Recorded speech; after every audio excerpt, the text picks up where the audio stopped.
ઓમ શાંતિ.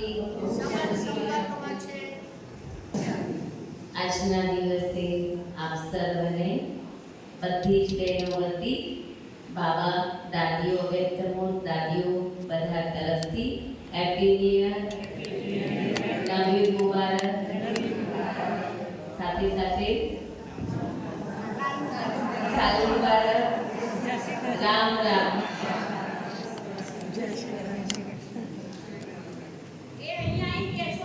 બધી બહેનો આવી જશે ઉપર.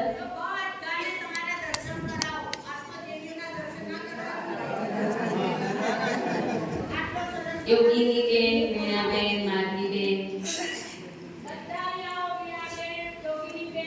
એ સાથે જ આપણે પહેલા આપ સર્વનો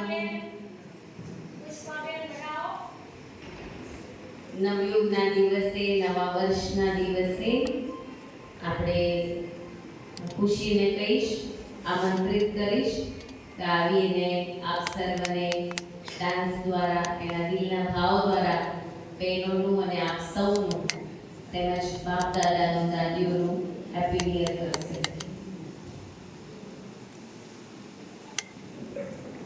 Thank you.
ઓમ શાંતિ. ફરીથી તાળીઓથી આપણે કુમારી ખુશી પર વધારીશું. કુમારી ખુશીને તો આપ સૌ ઓળખો છો ને? ઓળખો છો? તો કુમારી ખુશી હર સમય તૈયાર જ હોય છે. 2 દિવસ પહેલા પણ કહ્યું તો પણ એ તૈયાર હતો.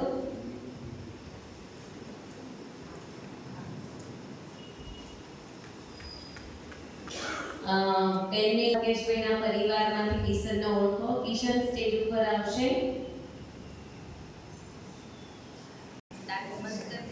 ઓમ શાંતિ. નવા વર્ષના happy new year. Ram Ram.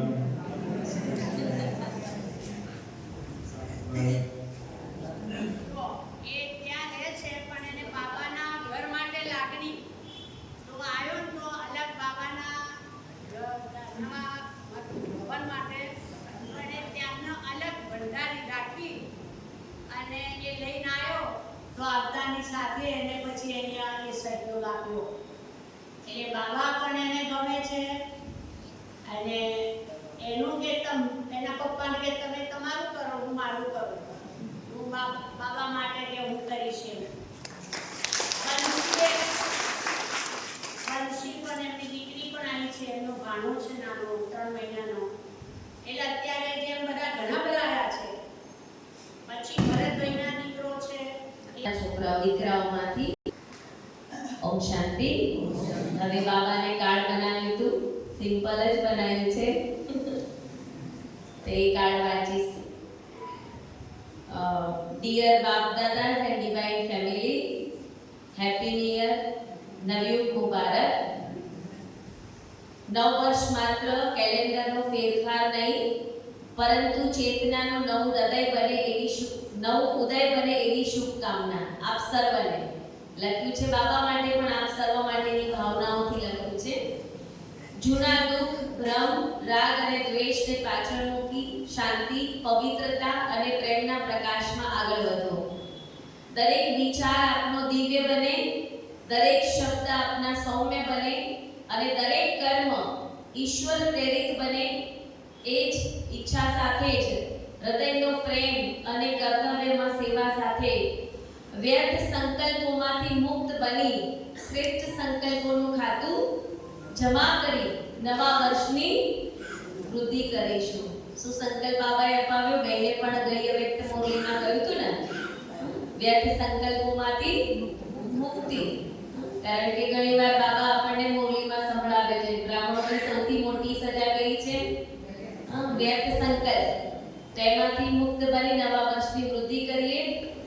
અને કાલે પણ વરદાનમાં બાબાએ કહ્યું હતું દિવ્ય ગુણરૂપી ડ્રેસ પહેરીએ તો કમીઓ, કમજોરીઓ અને વિકલ્પો બધું ખતમ થશે.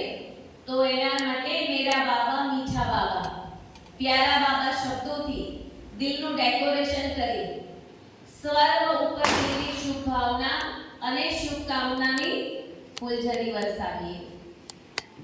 સાથે ફરિશ્તાનો ડ્રેસ સજાવી ચકરડીની જેમ ચક્રવર્તી બની બિલિયન મિનિટ્સ ઓફ પીસ અપીલના ફોર્મ ભરાવીએ. બરોબર? આ વર્ષનું હોમવર્ક કર્યું છે 2 મહિનાનું. એનું લોન્ચિંગ આપણે કરવાનું છે. એટલે ચકરડીની જેમ ફરવાનું છે.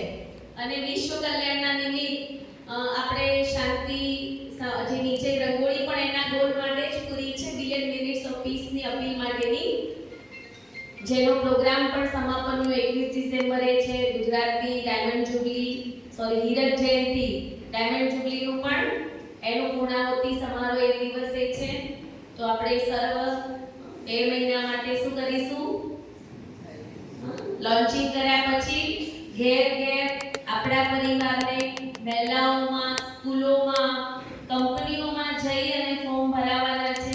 તમારા કોન્ટેક્ટમાં અને તમારી મર્યાદાથી જેટલી સેવા વધારે થાય એટલી આપણે ફોર્મ ભરાવીને કરીશું. એની આપણે એક મીટિંગ પણ રાખીશું. જે પણ ફોર્મ ભરવાના છે, કેવી રીતે ફોર્મ ભરવા એની પણ માહિતી આપણે આપીશું. લગભગ ફોર્મની મેટર, બેનરની મેટર, પછી બેઝની મેટર, સાથે પટ્ટાની મેટર બધું જ આવી ગયું છે. અને જે વર્ષો પહેલા મિલિયન મિનિટ્સ ઓફ પીસમાં દાદીને એવોર્ડ લીધો હતો શાંતિદૂતનો, એવી રીતે આ વખતે મિલિયનના બદલે બિલિયન મિનિટ્સ. અને આપણને બધાના બેને કર્યું હતું ને, કેટલું ભેગી કરવાની છે મિનિટો? 1 કરોડ. ફક્ત ઊંઝા સેન્ટરને 50 લાખ. બાકીના સેન્ટરોમાં પણ છે, નાના 3 સેન્ટરોમાં ડિવાઈડ કરેલી મિનિટ્સો પણ આપણે કરવાની છે. એટલે જ્યારે લોન્ચિંગ થાય એના પછી જેટલી મિનિટો યોગ કરો, શાંતિનું દાન કરી, વિશ્વને આગળ રાખી, એ બધી મિનિટો કેમાં ગણવાની? શેમાં ગણવાની? એ ફોર્મની દાન માટે. એટલે બહુ જ વિચારીને આપણે મિનિટોનું ફોર્મ કલાક યોગ કરીશું, 2 કલાક સાદા સંકલ્પોથી કરીશું. તો billion minutes of piece appeal ના ફોર્મ ભરાવીએ, વિશ્વ કલ્યાણ કરીએ. બુદ્ધિરૂપી રોકેટ પરમધામ તરફ જાય એવા રોકેટ જલાવીશું અને જીવનના નવા વર્ષને તપસ્વી બની આનંદ અને ઉત્સાહથી ભરપૂર કરીશું. એ સાથે happy new year, Ram Ram. અને આપ સૌ ખૂબ સુખી બનો, સંપન્ન બનો, એવી બધા જ બહેનો તરફથી દિલની શુભભાવના, શુભકામના. ઓમ શાંતિ. હવે આપણે બીજાને